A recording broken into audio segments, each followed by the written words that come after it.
cánh chu rừng rung lệ cầu hôn của mình choa chính chia năm mơ tàn lệ mình chia rinh na hi cả ta nào vẫn lu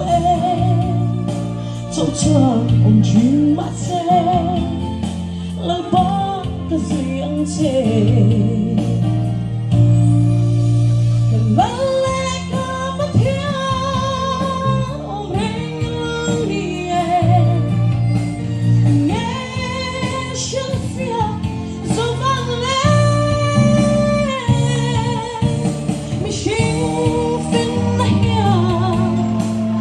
suy phang một xí lô và cô thấy dễ cân ngoan hi hi ta tự xa bề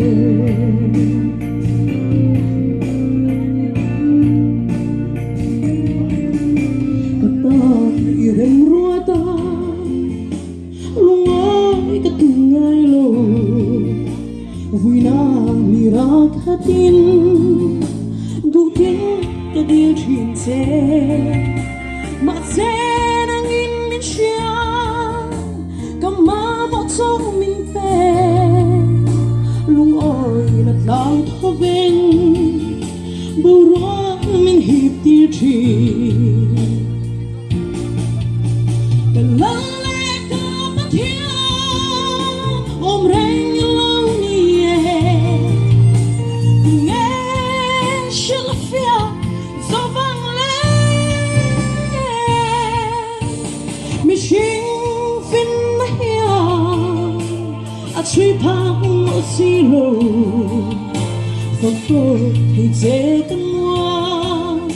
hey hi cả tụ xa bề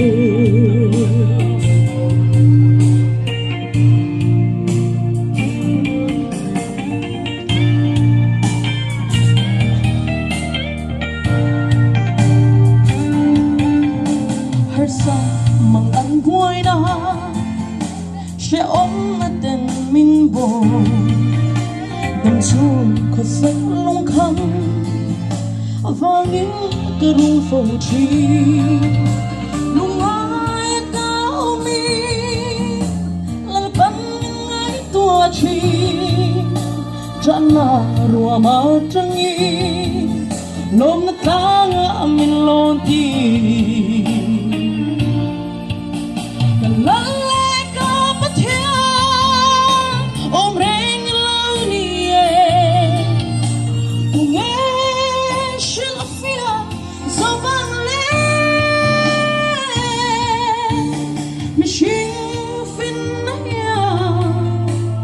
suy phang một xí lô